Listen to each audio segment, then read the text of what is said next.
Hello and welcome everybody. आज के इस सेशन में हम बात करने वाले हैं about career as a company secretary. Now company secretary जो एग्जाम है, it is not conducted by a private coaching institute और अ कॉलेज और अ यूनिवर्सिटी। इसे कंडक्ट करवाया जाता है ICSI यानी कि इंस्टीट्यूट ऑफ कंपनी सेक्रेटरीज के द्वारा। Let's try and learn a little more about it. इस कोर्स को कंडक्ट करने वाली अथॉरिटी इज ICSI, जो कि काम करती है इनफैक्ट गवर्नमेंट ऑफ इंडिया के लिए, because it is being run by ministry of corporate affairs. MCA is the governing body. इस एग्जाम को अपीयर करने के लिए एलिजिबिलिटी सिर्फ इतनी सी है कि स्टूडेंट क्लास 12 के एग्जाम में अपीयर करने वाला हो, यानी कि देयर इज नो रिक्वायरमेंट कि इसको करने के लिए आपको कॉमर्स स्ट्रीम का होना जरूरी है या साइंस स्ट्रीम का स्टूडेंट होना जरूरी है।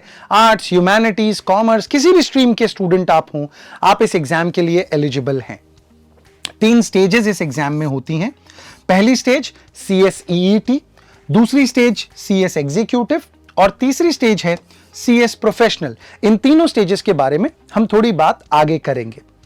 मोर इंपॉर्टेंट बात यह है कि सर हमें तो यही नहीं पता कि आखिर एक कंपनी सेक्रेटरी क्या पढ़ता है, क्या उसका कोर एरिया होता है। हम ये जानते हैं कि डॉक्टर जो होता है वो मेडिसिन की पढ़ाई करता है, जो चार्टर्ड अकाउंटेंट होता है वो शायद अकाउंट्स और टैक्सेशन की पढ़ाई करता है। तो कंपनी सेक्रेटरी क्या चीज की पढ़ाई करता है? तो इस बात का जवाब यह है कि कोर एरिया कंपनी सेक्रेटरी के लिए बन जाता है company law and allied laws, यानी कि चाहे सेबी की गाइडलाइंस हो, चाहे RBI के नियम हो, चाहे NCLT के नियम हो। एक कॉर्पोरेट एंटिटी, एक कंपनी या बिजनेस एंटिटीज के ऊपर जिस तरह के भी लॉज एप्लीकेबल होते हैं, ये कंपनी सेक्रेटरी का कोर एरिया बन जाता है। इनफैक्ट कंपनीज एक्ट 2013 ने एक नई डेफिनेशन दी, की मैनेजेरियल पर्सनल, और उन की मैनेजेरियल पर्सनल की परिभाषा में कंपनीज एक्ट ने CFO यानी कि चीफ फाइनेंशियल ऑफिसर को रखा, CEO को रखा, MD को रखा, और उसके साथ सिर्फ एक प्रोफेशनल पर्सन को रखा जो कि है कंपनी सेक्रेटरी। तो आप समझ सकते हैं कि इसका दर्जा किसी भी कंपनी में कितना बड़ा होता है।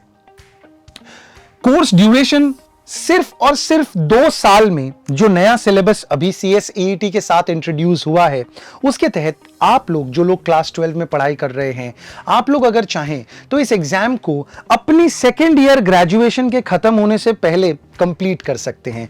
इन a span of 2 years you will be able to finish all the 3 stages of this exam. इस 3 स्टेजेस को कंप्लीट करने के बाद आपको अपनी मेंबरशिप चाहिए, ताकि आपके सिग्नेचर में वजन आ जाए और आपके सिग्नेचर से डॉक्यूमेंट सर्टिफाई होने लगे। उस मेंबरशिप नंबर को हासिल करने के लिए आपको 24 मंथ्स की एक मैनेजमेंट ट्रेनिंग करनी होती है। आर्टिकलशिप ट्रेनिंग, मैनेजमेंट ट्रेनिंग, चाहे किसी भी नाम से हम इसे बुलाएं। इस मैनेजमेंट ट्रेनिंग के दौरान आप किसी प्रैक्टिसिंग कंपनी सेक्रेटरी के पास या फिर एक कॉर्पोरेट एंटिटी के पास काम करते हैं, और आपको प्रैक्टिकल एक्सपोजर मिलता है कि आखिर गवर्नेंस, प्रोफेशनल या कॉर्पोरेट गवर्नेंस या फिर कंपनी सेक्रेटरी के काम में किस तरह की जिम्मेदारियां निभानी पड़ती है। Let's move ahead. Work profile की जैसे मैं आपको बता रहा था कि यहां पे आपको लीगल, फाइनेंशियल और एडमिनिस्ट्रेटिव सेक्टर में बहुत सारा काम करने को मिलता है। एक प्रोफेशनल कोर्स की बच्चों अगर आपको पहचान करनी हो तो वो हमेशा आपको एक ऑप्शन देता है कि आप चाहें तो जॉब करें और चाहें तो आप अपनी खुद की प्रैक्टिस करें। जैसे कि एक डॉक्टर चाहे तो किसी हॉस्पिटल में जॉब कर सकता है या फिर अपना खुद का चेंबर खोल के अपनी मेडिसिन को प्रैक्टिस कर सकता है। इसी तरीके से एक लॉयर चाहे तो किसी फर्म के लिए जॉब कर सकता है या फिर अपनी खुद की प्रैक्टिसिंग फर्म खोल सकता है। इमीडिएटली एग्जैक्टली उसी तरीके से कंपनी सेक्रेटरी के कोर्स में भी आपको यह ऑप्शन मिलता है कि आप चाहें तो किसी कॉर्पोरेट एंटिटी के लिए जॉब करें या फिर आप अपनी खुद की प्रैक्टिसिंग फर्म खोल सकते हैं, जहां पे आप कंपनीज को फी के बेसिस पे अपनी सर्विसेज मुहैया करवाएंगे। इनफैक्ट कंपनीज एक्ट 2013 के आने के बाद से कंपनी सेक्रेटरीज यानी कि प्रैक्टिसिंग कंपनी सेक्रेटरीज का प्रोफेशन काफी लुक्रेटिव हो गया है। टू गिव सम एग्जांपल्स, जैसे कि secretarial audit. Secretarial audit companies act 2013 के आने से पहले रेकमेंडेड होती थी, सजेस्टेड होती थी, लेकिन कंपनीज एक्ट 2013 ने उस ऑडिट को मैंडेटरी बना दिया, जिसकी वजह से एक प्रैक्टिसिंग कंपनी सेक्रेटरी के पास में एक बहुत अच्छा आय का या इनकम का जरिया पैदा हो गया। तो आप चाहें तो अपनी कॉल लें, अपने अनुसार चुनें कि आपको जॉब करनी है या प्रैक्टिस में जाना है। बट अगर आप मेरा सुझाव चाहें तो मैं स्ट्रांगली रेकमेंड करूंगा हर स्टूडेंट को कि किसी को भी डायरेक्टली प्रैक्टिस में नहीं जाना चाहिए। You should at least work for about 3 to 4 years in the corporate world, because a job would give you two very important things in life. A, it would give you discipline and accountability. आज तक by God's grace you've had a comfortable life, and आपकी जिम्मेदारी उठाने के लिए या तो आपके पेरेंट्स या आपके Elder brother sisters were there. But जब आप जॉब करते हैं और वहां अगर आपसे कुछ गड़बड़ हो जाए, कुछ गलती हो जाए, आपको लगता है आप ये कह सकते हैं कि मेरे पापा से बात कर लीजिए सर? Of course not. वहां पे सारी जिम्मेदारी आपको खुद उठानी पड़ती है, अपने कंधों पे आपको जिम्मेदारी को लेके चलना पड़ता है। तो ऐसी सिचुएशन में जॉब आपको एक बहुत अच्छा अकाउंटेबिलिटी का, ओनरशिप का कॉन्सेप्ट देगा। दूसरी जो इंपॉर्टेंट चीज एक जॉब आपको दे सकती है वो है एक बहुत अच्छा नेटवर्क, एक बहुत अच्छा कॉन्टैक्ट बेस। एक अच्छी कंपनी में काम करने की वजह से you would come across a lot of people from different other corporates, and probably after 5 years और 4 years डाउन द लाइन जब आप अपनी खुद की प्रैक्टिस स्टार्ट करें तो आपके पास आपकी कॉन्टैक्ट बुक में कम से कम 20-25 ऐसे नाम होंगे जिन्हें आप कॉल करके ये कह पाएंगे कि भाई मैंने प्रैक्टिसिंग कंपनी सेक्रेटरी का काम शुरू किया है, आपकी कंपनी में अगर कोई भी सेक्रेटरियल काम हो तो please get in touch with मी। तो इसीलिए मैं रेकमेंड करता हूं कि आप लोग प्लीज प्रैक्टिस में जाने से पहले कम से कम 3 से 4 साल जॉब करें। जब जॉब की बात कर रहे हैं तो आइए ढूंढते हैं कि किस तरह की जॉब्स मिलती है, किस तरह का पे स्केल आपको मिल सकता है। तो I would ask you to do a very small exercise. अपना फोन या अपना लैपटॉप, अपना मोबाइल उठाएं और उसमें सर्च करें CS जॉब्स इन इंडिया या फिर company secretary jobs in India. तो आपको गूगल का जो सर्च इंजन है दूसरे तीसरे लिंक पे शायद ग्लासडोर नाम की एक वेबसाइट दिखाए, और इस ग्लासडोर की वेबसाइट पे जब आप जाते हैं तो आपको दिखाई दे रहा है एवरेज बेस पे 6,65,000। Now of course, because this is a recruitment website, तो यहाँ पे freshers की भी jobs हैं और experienced candidates की भी jobs हैं। तो मैं ये नहीं कह रहा आपको कि अगर आप कल कोर्स कंप्लीट कर लेते हैं तो मिनिमम आपको 50,000 रुपीज पर मंथ की जॉब मिलेगी ही मिलेगी। What I'm trying to say is that even if you manage to finish the course and आप एक मेट्रो सिटी में नहीं रहते हैं, you're probably staying in a tier 1 or a tier 2 city, the minimum salary that you can still expect would be somewhere around 35,000 rupees as a fresher, mind you. Of course, जैसे जैसे आप 1 साल या 2 साल काम करेंगे, आपके पास में वो क्वांटिटेटिव और क्वालिटेटिव स्किल आएगा, तो आपकी सैलरी 8 लाख, 10 लाख, 12 लाख, 15 लाख, 20 लाख, कोई लिमिट उस पर नहीं रहेगी। और इस बात के लिए आपको मुझे मेरी बात को पत्थर की लकीर मानना जरूरी नहीं, आप खुद सर्च कीजिए। फॉर एग्जाम्पल, अगर इसी वेबसाइट को हम और स्क्रॉल करें तो हमें देखने को मिलता है कि टाटा कंसल्टेंसी सर्विस कह रही है कि आई एम विलिंग टू पे 64,000 to 1,05,000, Future Group is willing to pay 40,000 to 1,69,000, Bosch is willing to pay 4,63,000 to 17,79,000।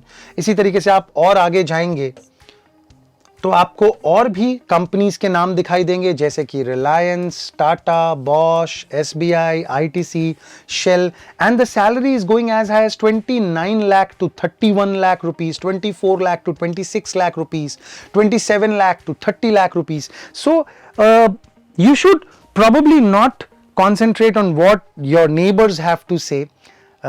There is a lot of truth, and these days it's very difficult to bluff in front of people because everything is available at your fingertips. कोई भी information अगर आप cross check करना चाहते हैं, verify करना चाहते हैं, तो उतना मुश्किल नहीं है। Google, with the help of Google you can verify every piece of information.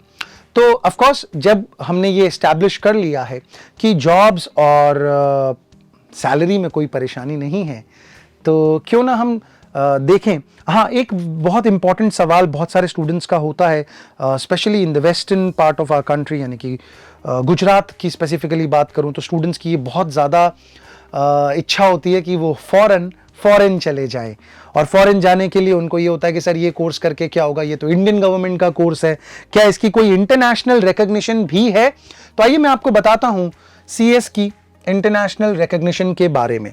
बच्चों, एक बॉडी है जिसका नाम है NARIC। ये यूके की यानी कि इंग्लैंड की एक बॉडी है जो कि इंटरनेशनल कोर्सेज को कंपेयर करती है और ग्रेडिंग देती है।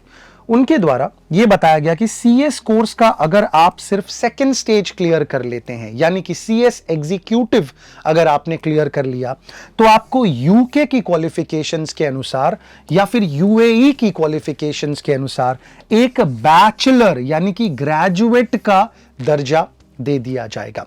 इन द सेम फैशन अगर आपने सीएस प्रोफेशनल यानी कि तीसरी स्टेज को क्लियर कर लिया, you would be considered equivalent to a master degree standard, यानी कि आपको एक पोस्ट ग्रेजुएट का दर्जा दे दिया जाएगा। तो आप ये समझ सकते हैं कि इस कोर्स का नेशनल रिकॉग्निशन तो है ही, बट उसके साथ साथ एक बहुत ही अच्छा इंटरनेशनल रिकॉग्निशन है। अगर ये चीज भी आपको खुश नहीं करती, तो अब मैं आपको बताता हूं आईसीएसआई के MOUs के बारे में। मेमोरेंडम ऑफ अंडरस्टैंडिंग्स ये साइन करते हैं, और इसी एक अंडरस्टैंडिंग है आईसीएसआई एंड आईसीएसए लंदन के बीच में। जिस तरीके से कंपनी सेक्रेटरी का कोर्स इंडिया में आईसीएसआई रन करती है, उसी फैशन में इस कोर्स को, ऐसे ही एक कोर्स को, चार्टर्ड सेक्रेटरी के कोर्स को लंदन में आईसीएसए रन करता है। जैसे अपने यहाँ पे 3 स्टेजेस हैं, वहाँ पे भी 3 स्टेजेस हैं। यहाँ पे भी कुछ 16-17 पेपर्स के एग्जाम आपको देने पड़ते हैं तीनों स्टेजेस में मिला के। वहाँ पे भी कुछ इसी तरह के नंबर ऑफ सब्जेक्ट्स का एग्जाम आपको देना पड़ता है। बट अज्यूमिंग कि आपने इंडिया में सीएस कंप्लीट कर लिया और आप लंदन जाते हैं और आप वहां पे एज अ चार्टर्ड सेक्रेटरी काम करना चाहते हैं, तो आपको फर्स्ट स्टेज, सेकंड स्टेज देने की जरूरत नहीं। सिर्फ थर्ड स्टेज के 4 पेपर का एग्जाम आप देंगे और आपको लंदन में चार्टर्ड सेक्रेटरी के तौर पे काम करने का दर्जा मिल जाएगा। So that tells us about the immense amount of potential that this certification has for you internationally. और हाल फिलहाल में एक बहुत अच्छी न्यूज आई कि आईसीएसए ने इस MOU को अपने और 9 डिविजन्स में एक्सटेंड कर दिया है, जिनमें कनाडा आता है, ऑस्ट्रेलिया आता है, और भी बहुत सारी कंट्रीज उसमें कवर हो जाती हैं। जिसकी वजह से अब आप समझ सकते हैं कि आप अगर इंडिया में अच्छे से ग्रेजुएशन के दौरान इस कोर्स को कंप्लीट कर लेते हैं, आप अगर ग्रेजुएशन के बाद इंडिया के बाहर भी जाना चाहें, तो there would be an ocean of opportunity for you and this course would certainly help you convert them. तो ये इंटरनेशनल रिकॉग्निशन की बात करी, this is the Dubai's famous skyline. The reason why I have put in this picture is because ICSI का खुद का अपना chapter office है दुबई में, एंड माइंड यू स्टूडेंट्स, वहां पे भी आप ही के जैसे बच्चे अपने क्लास 12 के बाद इस एग्जाम की तैयारी करते हैं और वहां पे इस एग्जाम के लिए अपीयर भी होते हैं। तो enough about the international recognition. Now that we've established कि इसका international recognition है, national recognition है, पे स्केल बुरा नहीं है, आइए अब मैं आपको करिकुलम के बारे में बताऊं। पहली स्टेज का नाम है CSEET, यानी कि company secretary executive entrance test. इस स्टेज में आपको सिर्फ 4 पेपर का एग्जाम देना होता है।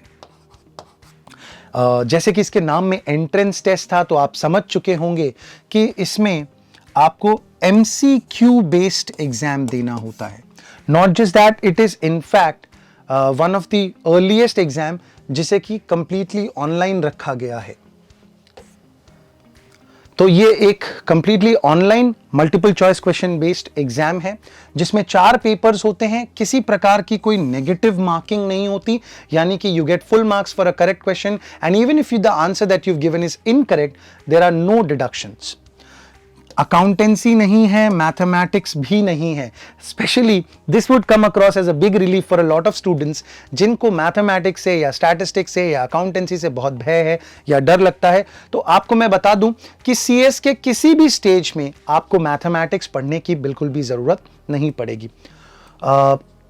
सब्जेक्ट्स वाइज अगर बात करें तो पहला सब्जेक्ट है बिजनेस कम्युनिकेशन, बेसिक इंग्लिश का सब्जेक्ट है। दूसरा सब्जेक्ट है legal aptitude and logical reasoning.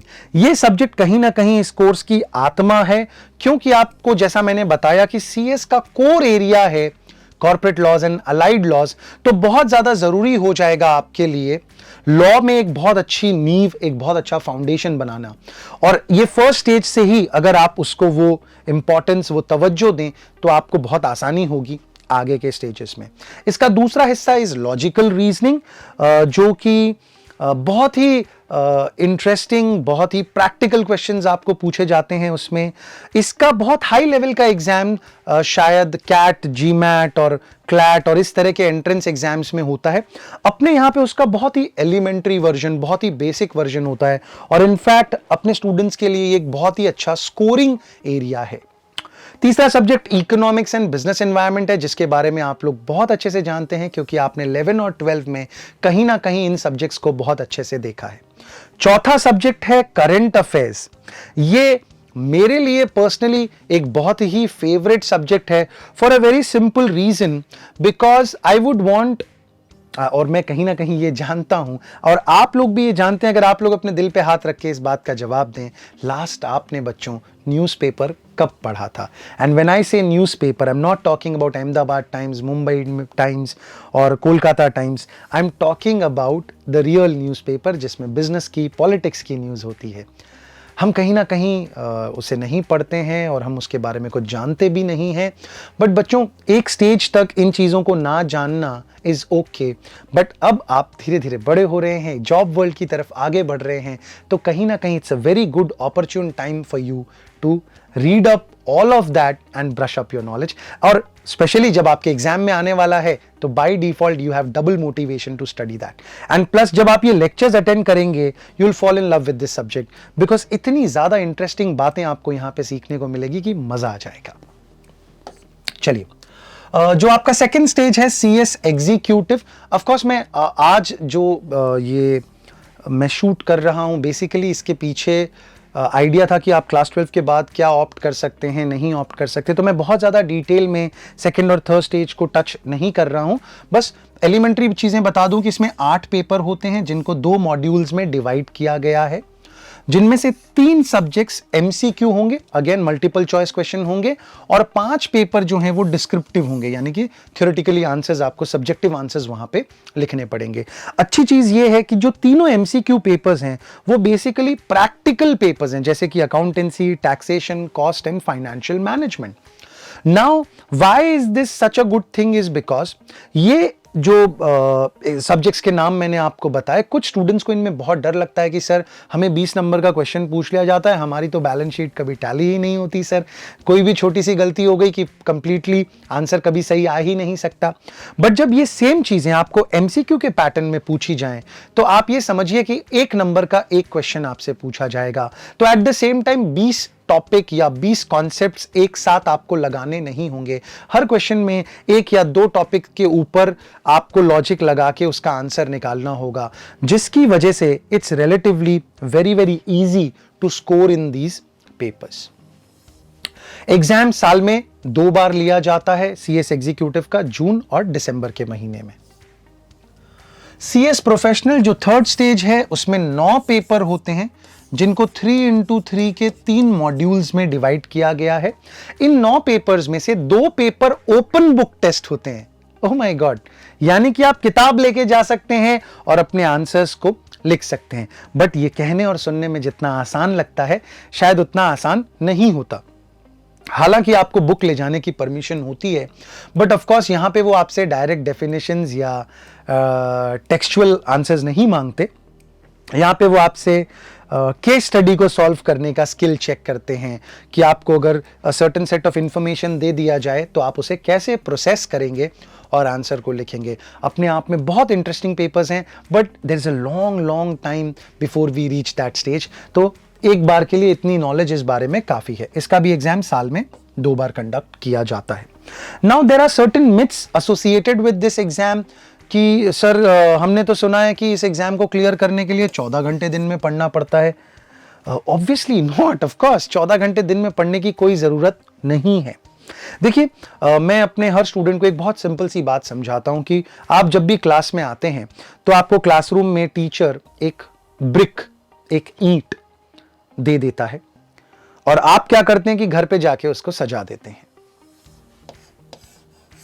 अगले दिन आप क्लास में आते हैं, टीचर आपको फिर एक ईंट देता है, आप उसको भी घर पे जाके सजा देते हैं। Third day, fourth day, fifth day, sixth day, seventh day, eighth, ऐसे करते करते जब एग्जाम का टाइम आता है तो आपके पास में ग्रेट वॉल ऑफ चाइना बन गई है और अब आपको सर पटकना है उस दीवार पे। अब अगर आप 14 घंटे भी पढ़ेंगे तो भी आप इसको कभी भी तोड़ नहीं पाएंगे। आइडियली आपको क्या करना था कि जब टीचर ने आपको पहले दिन ईंट दी, उसी दिन उसके साथ जाके उस पर थोड़ा सा सर पटकते तो वो ईंट टूट जाती। अगले दिन नया कॉन्सेप्ट, फिर घर पे काम करा, फिर मेहनत करी।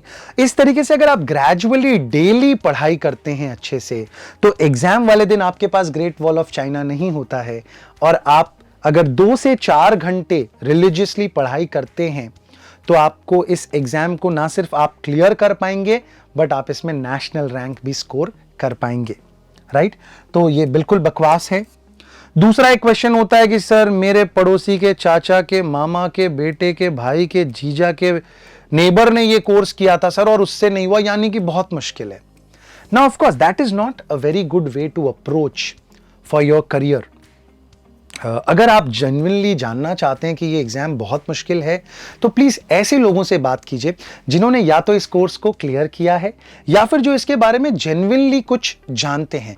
बिकॉज जो लोगों ने इस कोर्स को शुरू किया और क्विट कर दिया, या जिन्होंने शायद कभी शुरू ही नहीं किया, सिर्फ इधर उधर से सुना है, उन लोगों से अगर हम इंफॉर्मेशन लेना चाहेंगे तो वो हमारे लिए ऑब्वियसली काफी डेंजरस साबित होगी।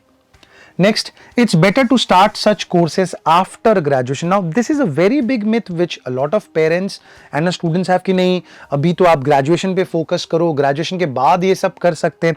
ऑफ कोर्स आप ग्रेजुएशन के बाद में भी इस जर्नी को स्टार्ट कर सकते थे, बट ग्रेजुएशन के ये जो 3 साल का आपके पास में बहुमूल्य समय है बच्चों, और वो भी तब जब आपकी जो मशीनरी है वो बहुत ज्यादा डिसिप्लिन्ड है। आप 11वीं 12वीं तक एक सर्टेन रिगर के साथ, एक सर्टेन डिसिप्लिन के साथ पढ़ते आए हैं। बोर्ड एग्जाम के लिए आपने मेहनत कर रही है, शायद अभी कर रहे होंगे आने वाले बोर्ड एग्जाम्स के लिए। इस मेहनत को आपको छोड़ना नहीं है, क्योंकि अगर 3 साल तक आपने कॉलेज की मटर गश्ती में अपने सिस्टम को, अपने डिसिप्लिन को तोड़ा, 3 साल बाद वापस सही ट्रैक पे आना बहुत मुश्किल हो जाएगा और फिर शायद शादी वाले ट्रैक पे आप निकल जाएंगे कि बस लगन करना है, अब तो पढ़ाई लिखाई हो गई।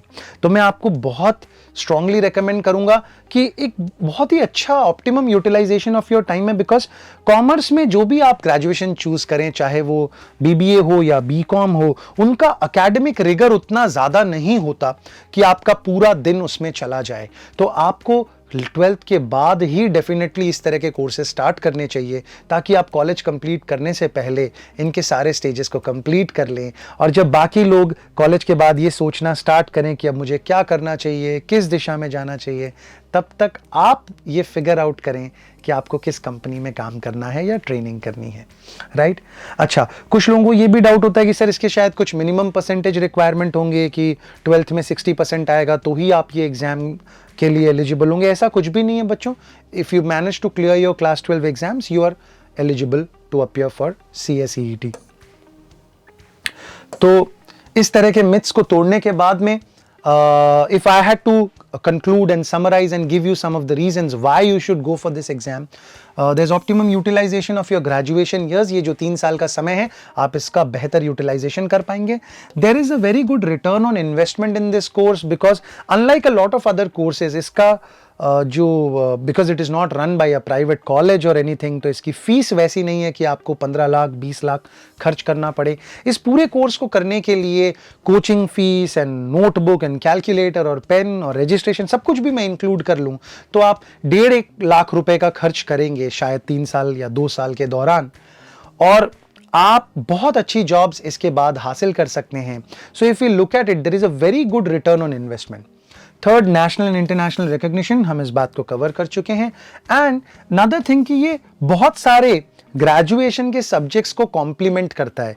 अगर आप बीकॉम कर रहे हैं तो भी कम से कम 3-4 सब्जेक्ट कॉमन मिल जाएंगे, अगर आप बीबीए कर रहे हैं तो भी 2-3 सब्जेक्ट्स कॉमन मिल जाएंगे, अगर आप एलएलबी जैसा कोर्स कर रहे हैं तो मैं बहुत स्ट्रांगली रेकमेंड करूंगा कि आप सीएस को परसू करें, बिकॉज एनी विच वेज आप लॉ में स्पेशलाइज करना चाह रहे हैं तो LLB would give you an idea about general law, यानी कि आप बहुत सारे लॉस का अध्ययन करेंगे, और उसी के साथ अगर आप सीएस का एक्सपर्टीज ले लेते हैं तो आपके पास में कॉर्पोरेट लॉ का एक बहुत ही अच्छा कॉम्बिनेशन आ जाएगा एंड इंडस्ट्री के लिए आप बहुत ही सूटेबल कैंडिडेट बन जाएंगे।